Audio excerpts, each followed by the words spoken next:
Hello and welcome to episode 4 of the Waste of Web Space podcast, the WOWS podcast. Yes, hello Wowzers, it's episode 4 with Jimbo and Fisher.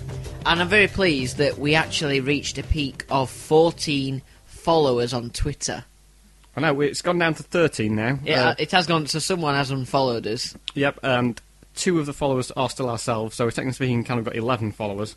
Yeah. So if they could perhaps arrange themselves to play a charity football game against the fans of another podcast, then we'd be happy to support them. That'd be fantastic. And on that subject, perhaps we could make our own football shirts and do some merchandise now. Well, that's it. I mean, we thought now, because we did reach the heights of 14 followers, it might go back up, you never know. I know it's gone down to 13, but because we're 2 and being a self, but because we've reached them dizzy heights, perhaps now it's worth thinking about creating our own merchandise. So then, merchandise then. The first thing I thought is that JLS have done their own condom range. I don't know, it's potentially something for us to look at. But apparently the JLS condom range is very, very popular with Peter Andre, who apparently buys them so he doesn't flop in the charts. Oh, well, it's not the only celebrity to get involved in merchandise. One thing that I saw recently was the George Osborne book on how to solve the economic problems. It was fantastic. It only cost $17.99. Oh, no, wait, $21.99. Ooh, $34.99. Oh, no, back down to $1.99. Oh, no, it's $7.99 now. Oh, no, going up to $54.99. Oh, my God, it costs £1,976.99. He needs to make a firm decision on his costings, doesn't he? It really does. He's struggling a bit, the poor lad. And, of course, George Michael. He's brought out his own range of crash test dummies. Yeah, it should be interesting to see how that one goes. Could be real car crash stuff. We never know. Another celebrity, Justin Bieber. He's got a sponsored watch which also does blood tests, which is fantastic because it means he won't turn up late on stage, and also the blood test is quite appropriate for Justin Bieber because all you need to do a blood test is just one needle and it needs a little prick. That's fine then, isn't it, for him? As well as that then, Rebecca Brooks and Andy Coulson have teamed up to do something quite interesting. They're doing a personalised voice message service. So do you know when you want to listen to your voicemails, or for example, when somebody calls you and you can't take a call, they're actually doing their own voicemail service. That's fantastic, actually. I've got it on my phone, funnily enough. Strange to mention that. Do you want to listen to it? Yeah, go on then, let's dial it up.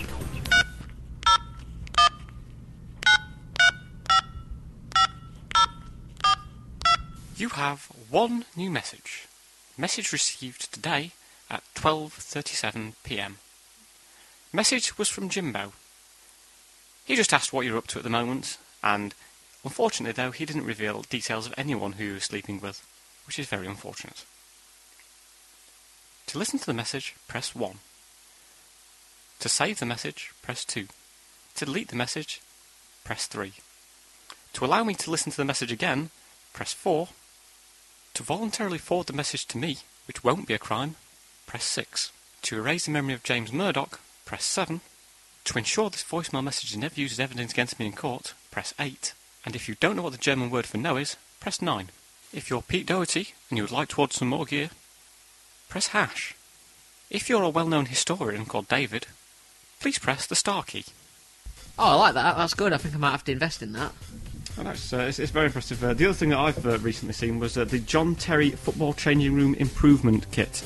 It's fantastic. He goes and renovates various changing rooms. He just gets rid of all the blackboards there and puts whiteboards in instead, put the tactics on. That's brilliant. And the other thing I've seen is Chris Hulme.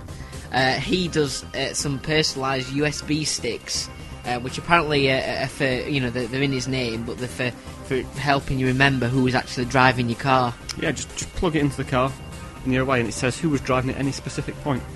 And you can actually buy them on your Tesco Club card as well. Can you? You just need 3 points. And also the final one that I saw was Katie Price. She's launched her own ex-boyfriend deportation scheme. She's got that many ex-boyfriends that she actually now deports them out to the Middle East. And, she sends them to Jordan, basically. Well, yeah. I mean, the other good thing as well... hold on a minute. I've got an update. It's from George Osborne, who's struggling with the costings for his How to Save the Economy book. He's actually going to give the book to India. But India don't want it, but he's still going to give it him anyway. They said they don't need any help with their economy, but he's still giving it him anyway.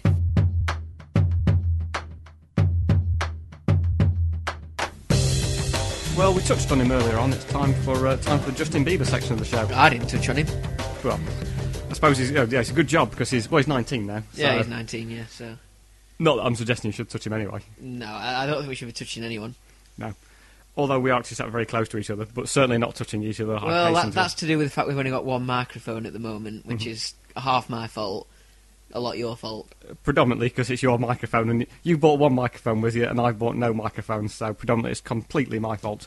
But Justin Bieber, anyway, he turned up for a gig, or he didn't turn up for a gig, but he came out for a gig sort of 2 hours late. It did. Apparently he was gaming on his mobile phone. I mean, what kind of 19-year-old spends his time playing on games on his phone? Justin Bieber, obviously. Well, yeah. Would be the obvious answer there. But if I was at a Justin Bieber gig and he didn't come out for 2 hours, I don't think it'd bother me, to be honest. No, I think I'd be quite happy. Yeah. I mean, I don't know what I'd be doing at the Justin Bieber gig in the first place. That is a very good point. But a lot of people, by the sounds of it, well, obviously his fans are quite young, and a few people are due to get picked up by parents or get the last train home, and they had to leave early or miss It was part past of the their concert. bedtime, weren't it? I think that's what the issue was. It was past his bedtime as well, I guess. Yeah. But the interesting thing, though, is that he's got some very obsessed fans, basically, hasn't he, Justin Bieber? Yeah, they're called the Beliebers. Are they? I don't know how long they'll be believing for. No, well, he took drugs earlier on this year. Did he? Yes, apparently so. And on finding out the news, a lot of his fans apparently started self-harming. Oh. Or listening to his CDs, as it's also known. But it is incredible that a child star might start going off the rails. You don't normally hear about it very often, do you? No, not at all. I mean, what would Michael Jackson have to say about this? Exactly, he'd be more than happy to take him under his wing and look after him and sleep with him in his bed. Yeah. I mean, for some child stars like Michael Jackson, it actually turns out alright, doesn't it? Yeah. What's ever happened to him nowadays? I've not heard of him for a couple of years, actually. No, never mind. There's Macaulay Culkin. Yeah, I mean, obviously the effects of being a child star for him is that a lot of people want to burgle his home. Well, yeah, I mean, the ironic thing is now he earned that much money doing the films, that he does have a home that's worth burgling. Yeah, that's it. But stupidly, he failed to actually sort of secure it with the, the marbles on the staircase and all that sort of stuff. I mean, speaking of marbles, losing your marbles is what Justin Bieber appears to be doing at the moment. This is the other thing about the child stars going off the rails. He's been seen going out in London in a gas mask, apparently to sort of hide his identity, I think. But obviously the photographers knew it was Justin Bieber in a gas mask. Yeah, I suppose the fact he tweeted before it saying he was going out in a gas mask. Perhaps he accidentally, he's just not up with the times. He's not all that modern. Perhaps he still thought it was in the 1940s and it was in Blitz time during the war. And thought, I'm in London. Yeah, unless he just doesn't like petrol and London air. Yeah, and the smell of the London air. Mm. Or he might have known that Boris Johnson was in the local area at the time. Yeah, or he might have just walked past the House of Parliament and sort of seen the stink coming out of there. Who knows? Yeah, that's right. And he's also not been very well, has he? Has he not? He came as part of the same gigs, if you know what I mean. The other gig, apart from being late to one, he was then called off stage during another one. Really? As he was apparently Too rubbish to feeling sing? a bit dizzy on stage. Oh, right. Well, he's not the only person in London who's been unwell. The Queen, for example, she was unwell this week. She was that unwell that she had to back out of a visit to Swansea on St David's Day. I mean, how bad must that be? You're that unwell that you can't force yourself to go to Wales. I know. Does she get statutory sick pay, do you think? I'm not too sure. She'd probably have to... Well, effectively it'd be her own money anyway, wouldn't it? So... Or does she actually have a job? It's easy to criticise and have a go at the Queen, but to be fair, she's sort of, 85, 86 years old and does regularly have to travel around the world, which must be quite difficult. Well, you tried to phone in sick today, and I explained that, look, you're not the Queen. You're coming in to do this whether you like it or not, and you're not Justin Bieber either, so you're not going to come late. Yeah, so you've got to turn up. You can't just use some rubbish excuse that you're not too well. Or you're playing video games. Or you're playing video games. It was a slightly embarrassing moment at the hospital as well, when someone rang in. An Australian radio station rang in to ask how the Queen was, and that was very iffy. Is it not worth us putting on Prince Charles' impression and phoning the hospital? She's out now anyway, but... Well, exactly. You're ringing up and saying, I just want to know how's my mother doing? Is she okay at the moment? Or just ringing up, pretend to be the Duke of Edinburgh and saying, Oi, now then, just want to know, oi, are you English? Ah, forget it then.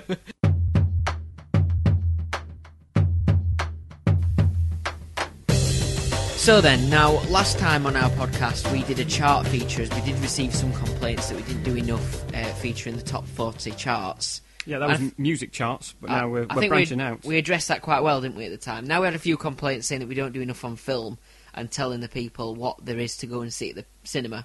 Now, me being a bit of cinema goer myself, I thought I'd tell you a little bit about what you can go and see. Yeah, absolutely. I mean, you're into cinemas. I'm not that much of a fan of the pictures. I mean, last time I was there, I was thrown out for eating, which was quite annoying, really. I mean, I'll be honest, I've not had a barbecue for ages. It was viewed as being a bit inconsiderate. Well, the first film that I suggest you maybe go and see is one starring Megan Fox. It's called Friends with Kids. Oh, yeah, I've heard about that. It's the it's a documentary about Jimmy Savile's life, isn't it? No, it's not. I think the term Friends with Kids means it's a film about a group of friends who have kids rather than... People who are actually friends. Rather than kids. somebody... a white-haired, old, elderly gentleman who is actually friends with kids, or claims to be friends with kids. Yes. Other than that, then, we've got the Oz the Great and Powerful. So, well, I mean, I'm not sure about him being great, but I think Oz is only powerful because he has a gun, which, unfortunately, was his downfall, and he shot his girlfriend, old Oscar Pistorius, but never mind. Or is it about something else? It's about the Wizard of Oz. Is it? Oh, man. If only I had a brain. And moving on then, we have The Guilt Trip. Now, that's a film worth seeing. I suggest you might want to go and look at that one. If, for example, somebody doesn't want to go with you to watch it, I suggest trying to make them feel guilty to take you out to go and see it. Yes, absolutely. I think put on a bit of guilt trip. Yeah, well, no doubt. It's the best way to get people to go and see it. I mean, I think this is a film rather, about the Catholic Church, isn't it? And the resignation of Keith O'Brien, where he's then sent back to go and see some of the priests who he unfairly abused and some of the children who he abused and whatever. I think basically he committed a cardinal sin. I think, yeah, again, you're getting news and film mixed up. It's not actually... It's starring Seth Rogen, that particular film. Okay. I don't think Cardinal Keith O'Brien is in it, or he was due to be in it, but the Pope suggested he probably shouldn't be. Yes, I suppose so. Well, we don't have a Pope anymore, though, do we? So well, yeah, that's it. We're in that unusual period of not having a Pope. Unpoped. We're unpoped at the moment. We've got no Pope. So, anyway, there's another film, Side Effects, starring Jude Law. I've actually been to see this film 4 times, Fisher. I felt sick after every time seeing it. My ankles are swollen up. I've come out in a rash. Yeah, I know what you mean. I think a lot of people are getting similar side effects. Similar side effects, yes. Yeah. But yeah, I think that's just about covered everything. Apart from Hansel and Gretel, I did go and see that film. There's a film out called Hansel and Gretel.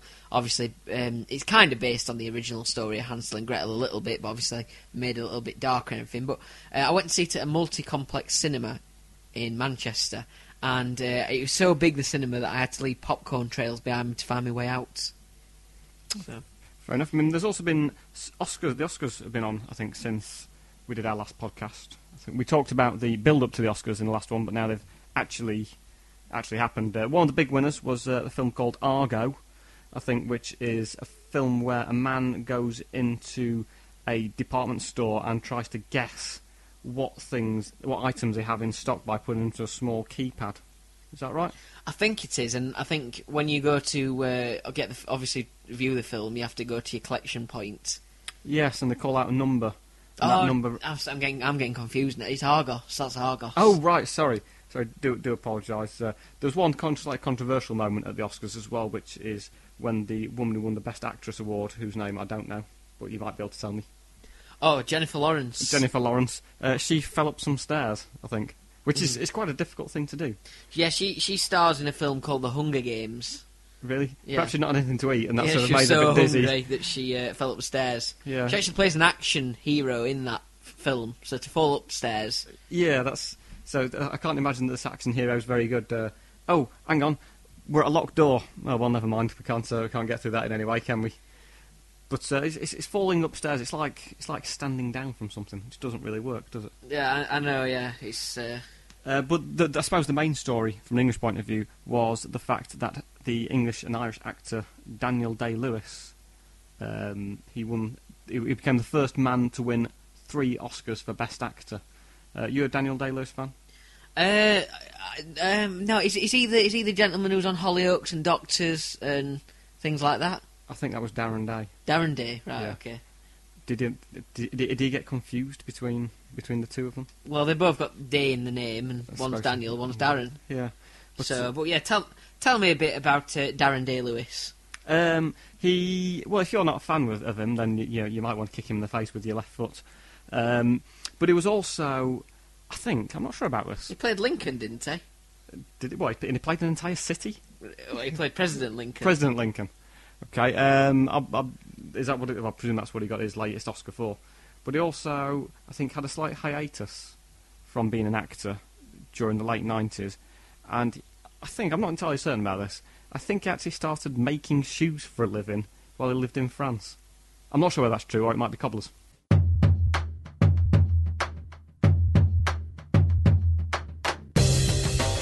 So let's talk about women. Well, what have you heard, Jimbo? What have you heard? It was International Women's Day yesterday, wasn't it? Yeah. Well, I'll be honest, I don't actually know many international women. So if it was British Women's Day, it'd be much easier. And also, it's Mother's Day on Sunday, so I hope all you mothers enjoy your day. So yeah, enjoy it, mothers, and everybody associated with mothers in particular. Yes. Which predominantly are women, I think. Yeah. Who had an international day named after them. There's Frank Spencer, of course. Some mothers do have him. Yes, he could be a celebration of him on Sunday. Mm-hmm. Which we say Sunday, we're recording this on Saturday, but by the time this is actually released, it's probably going to be about Monday or Tuesday, so you've probably had your day. It's probably close to Father's Day. Yeah. But I want to attend an event for International Women's Day at a local community centre in my area, and it was okay, but I couldn't get parked when I got in there. There were a lot of people parked over 2 parking spaces, and it was taking some people attending the event a lot of time to actually reverse park. Really? I mean, I actually think I went to the same event. It was a local community centre, wasn't it? Yeah, it was, yeah. Yeah, I walked to it, though. I mean, did you actually go inside? Or did you just turn around and head off? Well, like I say, I was struggling to get parked. Right, I mean, I went inside, but there was next to nothing there. It just took them that long to get the venue ready that, just nothing happened. Right. And it wasn't ideal. It was very disappointing, really, for International Women's Day. Yeah.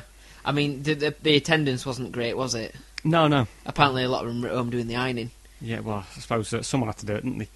But you look back through inspirational women through history, there's many of them, isn't there? Yeah, I particularly like Florence Nightingale. She was brilliant. Obviously, she was there to help the injured soldiers and things like that. Lady with a lamp, they used to call her. Yes, and then she sang with Dizzy Rascal as well, didn't she? That's right, yeah. The Dog Days Are Over, You've Got Love. She invented the pie chart. Just, She did, that's actually a fact. That's the first fact we've ever had on the WOWS podcast. Florence Nightingale invented the pie chart. Right. She said that many people getting injured in the Crimea. I disagree with you, and I will actually make a pie chart to show who I think was most likely to have invented the pie chart. Yeah, so it's Rick Waller's certainly on there. Yeah, do a survey, and it's sort of, there's a slice which says 30% of people think Florence Nightingale invented it, 25% think it was Rick Waller, 50, and the remaining 45%, is that right? 45% thought it was Eamon Holmes or something like that. Yeah. Or didn't know. But we don't know if it is a pie chart, if it's actually a horse chart. Or... Yes, it could contain copious amounts of horse, we believe. IKEA food apparently now contains trace of horse meat. Since when have IKEA manufactured food? I know. Everyone was going on about it. I think, how can IKEA be involved in the horse meat scandal? Do you buy something in a flat pack and then you get it home, put it up, and it actually turns out to be a horse? Yeah. This isn't a wardrobe. This is a horse. Strange enough, I mean, I went out there and I bought something to hang my clothes on. It turned out it was a clothes horse. Can you believe it? Unbelievable. Anyway, thank you very much for listening to the WOWS podcast today. Yes, we much appreciate it. We'll be back with Whichever day episode you've listened 5. to it on, of course. Yep. You can listen again if you want. Yes, you can listen more than once. It doesn't self-destruct, which is unfortunate. It probably should do. Yes, in an ideal world. But we'll be back with episode 5 in a few weeks' time, no doubt. And don't forget to follow us on Twitter. That's at Waste of Web Space. Try and get us up to over 13 followers if possible. Get us back up to 14 is what we want. And also, you can check out our website and blog at www.wasteofwebspace.co.uk. Yep, thank you very much. Goodbye. Thanks, see ya.